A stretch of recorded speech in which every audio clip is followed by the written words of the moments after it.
Fala galera, tudo tranquilo? Vamos continuar corrigindo o Unicamp 2019.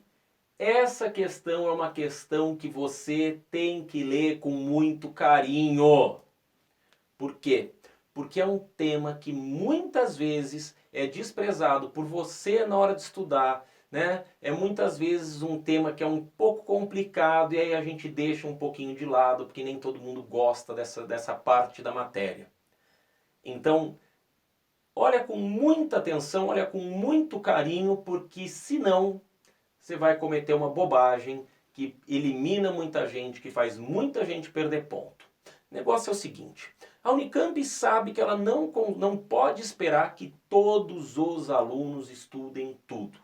Primeiro, a Unicamp sabe que nem todos os alunos têm o mesmo nível de preparação de história.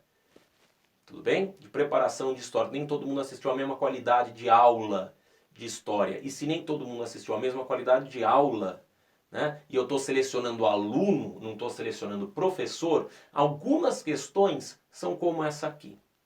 Terceira coisa que a Unicamp sabe, né, ela precisa incluir temas que ainda são pouco estudados no ensino médio. Por exemplo, América Espanhola, por exemplo, História da África, por exemplo, História da Ásia. Então, de vez em quando, colocam ali uma questãozinha de América Espanhola, um pouco mais capciosa, uma questãozinha de História da África ou uma questãozinha de História da Ásia. Só que aí, essa questão aparece e muitos alunos vão falar o seguinte: putz, não estudei, o professor não deu e tal, vai começar a brigar com o professor. Querido, não brigue com o professor. Não brigue com o professor. O professor não merece isso. Mas, sobretudo, não perca seu tempo na prova. Se tiver que brigar com o professor, brigue depois. Não briga, porque não precisa. Mas se tiver, fica bravo depois.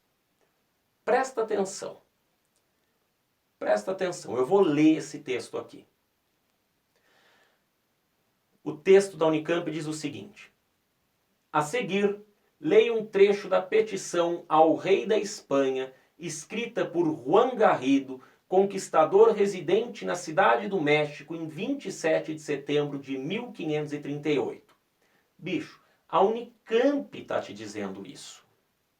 Ou seja, tem alguma surpresa? Não tem. Ela está te dizendo quem escreveu isso foi o Juan Garrido, conquistador residente na cidade do México, em 27 de setembro de 1538, e é uma petição ao rei da Espanha. A Unicamp está te dizendo isso. Ah, e o que é isso? Não entendi. É isso. Ora, a Unicamp está te dizendo. Vamos para a petição agora. Eu, Juan Garrido, de cor negra, membro dessa comunidade, ou seja, vecino e residente nesta cidade, trago um relato de como servia a Vossa Majestade na conquista e pacificação dessa nova Espanha. Perceba que ele se apresentou como negro vecino, morador naquela cidade, dizendo como ele agiu na conquista e pacificação da Nova Espanha. E aí ele continua dizendo: desde quando Cortés entrou nela, estive presente em todas as invasões, conquistas e pacificações realizadas no sul do Pacífico, nas ilhas do Porto Rico e de Cuba. Fiz tudo às minhas custas, sem receber nem salário, nem repartimento de índios ou qualquer outra coisa. De todas essas formas, durante 30 anos servi e continuo a servir Vossa Majestade. É isso que ele diz. O que ele diz? Isso. Quem diz isso? Juan Garrido, um conquistador negro que mora na América Central. É a Unicamp que está falando. O que seu professor tinha que ter dito? Nada. A Unicamp está te falando, então, né? Traduzido e adaptado de Matthew Restall, Provença of Juan Garrido, Black Conquistadors, Armed Africans in Early Spanish America. Opa, eu não sei como é que é o seu inglês, mas ele já está falando aí, né, conquistadores negros, africanos armados no início da América Espanhola. Interessante. Repare na letra A, né? Repare como ela vai contra o que diz o texto. Percebeu? O texto fala uma coisa e a letra A contradiz o que diz o texto. Então, uma leitura atenta do texto já te ajuda a eliminar a letra A. A letra B, essa reescreve o texto. Repara, a presença de afrodescendentes na América Espanhola pode ser distribuída nas categorias escravos, fugitivos ou forros, em meio rural e urbano, auxiliares nos processos de conquista e ainda como conquistadores, proprietários e vecinos. Olha só. Olha só. Ela reescreveu o texto. Tudo bem? É claro que é ela. Letra B. A letra C. A presença de negros nos exércitos de Cortés é um exemplo da ausência de critérios discriminatórios de limpeza de sangue no processo da conquista. Mentira! Tínhamos crioulos, mestiços, negros escravizados e tudo mais. A presença de negros livres não quer dizer que não exista discriminação. Entendeu? Então, se eu tenho um negro livre, né, um africano livre que veio servir como escravo, né, não quer dizer que eu não tenho discriminação. A gente tem discriminação. A gente sabe quem que é crioulo, a gente sabe quem é indígena, a gente sabe quem é o africano escravizado, a gente sabe de quem que é. Tem discriminação. E a letra D vai falar de cidadania.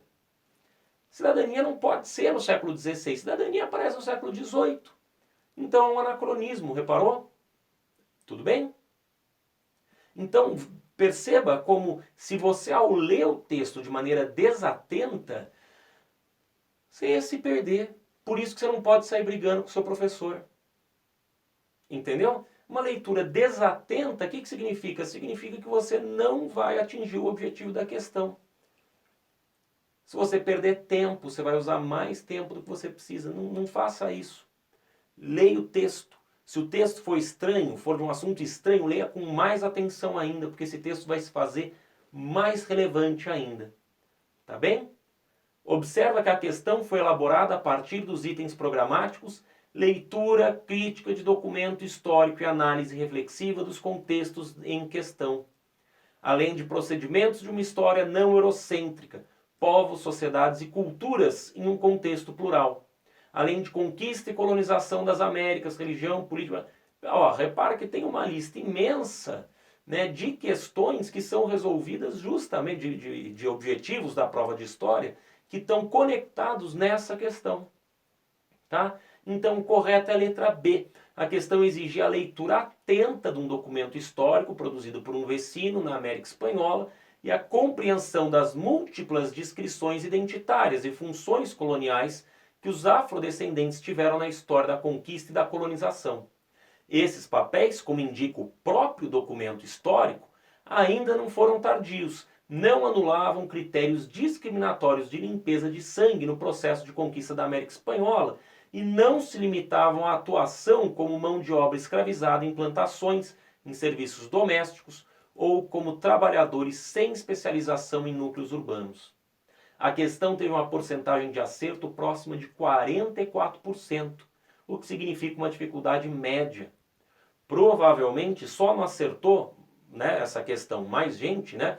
Muita gente errou essa questão porque travou na hora de ler. Começou a ler, viu que era um assunto estranho, falou, ai rapaz, isso daqui eu vou pular, isso daqui eu vou deixar por último.